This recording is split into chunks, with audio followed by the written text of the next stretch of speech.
Asante sana tena mtazamaji wa Gusii Vibe TV, na kama ndo mara ya kwanza unajiunga na sisi, ni vizuri uende hapo chini uangalie kwenye notification imeandikwa pale subscribe, alafu unafinya hiyo notification. Na hii leo niko na story moto, story ya pastor fulani ambaye alikuwa ni mchawi kutoka pande za KISII, lakini hivi sasa yeye ameokoka na ni pastor na ni mtu ambaye anahubiri injili, na ni mtu ambaye story yake imegusa watu wengi sana na imebadilisha maisha ya wengi. Na kuomba nimtambulishe. Jina yangu naitwa Pastor Thomas Nyakundi. Vile mmeambiwa pale, nilikuwa mchawi kwa miaka 5 kule ndani, na tulikuwa katika hiyo chama na mama yangu msasi, lakini baadaye mama yangu alikuja akachomwa, nami pia ingefikia wakati nichomwe, lakini Mungu akanisaidia. Unasema kwamba ulikuwa mchawi uliniambia kwamba ulikuwa mchawi ukiwa na miaka mingapi? Nilikuwa na miaka 5. Alafu nikaendelea hapo mpaka miaka 15, alafu nikatoka pale. Uliingia aje pale kwa hiyo shughuli? Kwa hiyo shughuli mama yangu aliniingiza. Kumbe mama yangu alikuwa ameingia kwa hiyo chama ya uchawi, lakini mimi nilikuwa sijaelewa kama mama yangu alikuwa mchawi. Lakini muda mchache tu nikapata mama yangu ameingia kwa nyumba, ilikuwa saa 7 ya usiku. Alafu akaniingiza ndani, nilikuwa nimepata huyu mama ako uchi, hakuwa na nguo amevaa. Saa kidogo tu akaniambia tuende, tukaenda kufika kando ya mto, tukapata watu kwa miti ya wachawi 50. Saa tukaanza hiyo kazi. Na ulifanya kwa muda wa miaka mingapi? Miaka 5? Miaka 5. Hiyo ni miaka 10. Ndio ulifanya uchawi. Ni mambo gani hayo mlikuwa mnafanya? Tulipoenda katika hiyo chama ya uchawi, tunapokuwa kule mto, tulikuwa tunaenda tunafufua makaburi, maiti, alafu tunaenda tunaosha ile maiti, alafu baadaye tukiosha ile maiti, ile machi ya maiti ndio tunaenda tunamwagia kwa nyumba za watu. Kwa maana kuna watu wanasema ya kwamba kwa nyumba yangu nasikia machi na mwaga usiku. Hiyo ni machi ya maiti tulikuwa tunatumia. Na mkishamwaga hivyo ilikuwa inafanya nini? Wakati tumemwaga ile machi ya maiti kwa nyumba ya mtu, ile tunamwaga mikosi. Sasa ndio maana unakuta watu wengine nasema ya kwamba boma yangu nilisomesa watoto vizuri, boma yangu ilikuwa vizuri, lakini siku hizi hatuna amani, magonjwa hiyo. Wakati ile machi ya maiti tumemwaga kwa ile nyumba juu, mikosi inaanza kufuata boma. Na watu hawataelewana, unakuta watu hawaelewani, vita, mauaji, unakuta watu wanakufa kwa hiyo boma. Na je, faida ya mchawi kwa haya mambo yote inakuwa ni nini? Siwezi sema kuna faida, maana hiyo ni mambo ya giza. Maana mchawi lengo lake kubwa ni kwamba aangamize familia fulani. Sasa katika ile chama tulikuwa ya uchawi, wakati umeua mtu mmoja unaongezwa cheo. Ukiwa watu 5 unaongezwa cheo. Sasa hiyo unasikia kuna wachawi, kuna chairman, kuna mwandishi kule wanakuwa na yani program mbalimbali. Sasa wakati umeua mtu mmoja unasongezwa kiti. Kwa hivyo faida ni kwamba hamna faida ile mtu anapata. Hatuna faida. Na sasa ulikujaje kutoka katika hiyo uchawi? Sawa, wakati nilikuja kutoka kwa hii uchawi ni wakati tulikamatwa wachawi, tulikuwa wachawi 10. Maana kuna mtoto wa shule tulienda tukatoa kwa nyumba, tukaenda kumtembeza. Kwa tulienda kumtembeza huyo mtoto, sasa kafika tumemfanya hakuwa naongea. Kufika asubuhi huyo mtoto sasa amekaa aongei. Sasa chifu wa hiyo area akasema ya kwamba wale watu wote kwa hii kijiji kila mmoja asiende mahali. Sasa tukasanywa wote pamoja, watu wakasanywa kwa kijiji. Kufika mahali pale ndio ikasemekana ya kwamba sasa wacha kila mmoja atemee mtoto mate. Acho wakati kama ni wewe ulitembeza mtoto umemtemea mate, ule mtoto lazima aongee. Sasa wakati tulipangwa hivyo, wakati tulienda kutemea ule mtoto mate, mtoto akaongea. Hapo ndio mahali tulikamatwa, mama yangu akauliwa, lakini Mungu akanisaidia nikatoka mahali pale, nikachiokoa. Na hivi sasa wewe ni pastor?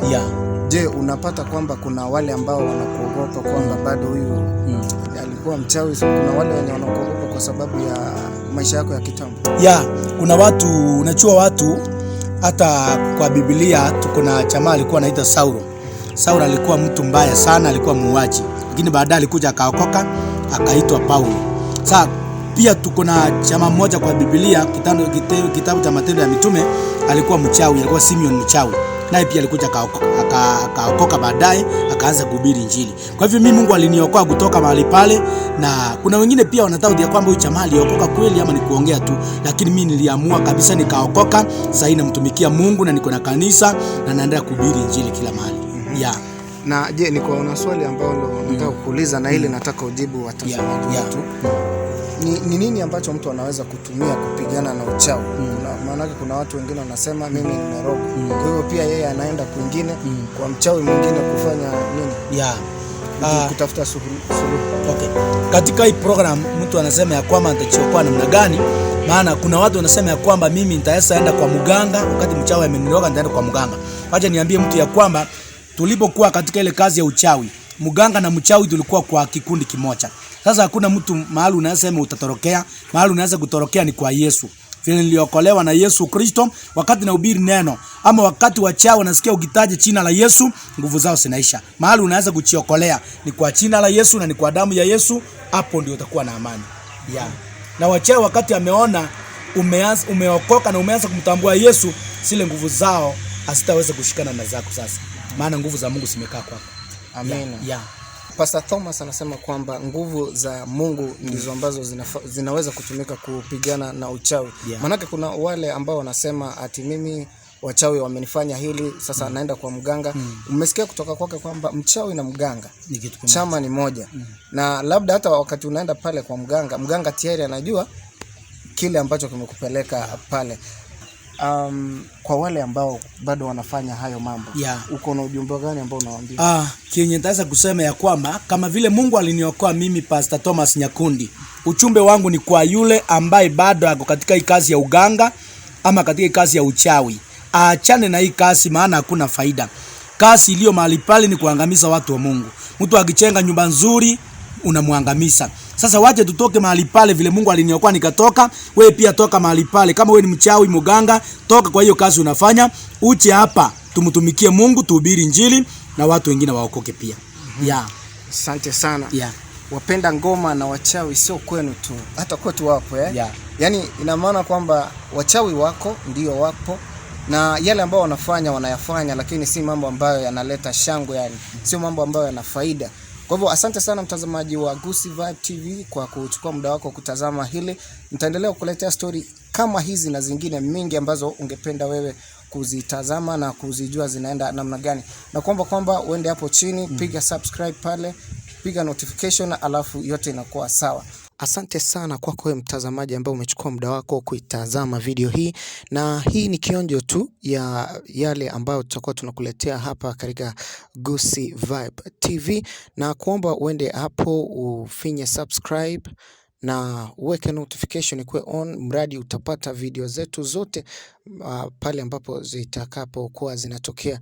Na pia nakuomba uende kwenye Facebook utafute page yetu inaitwa Gusii Vibe TV, piga like pale, follow, alafu yote inakuwa ni sawa.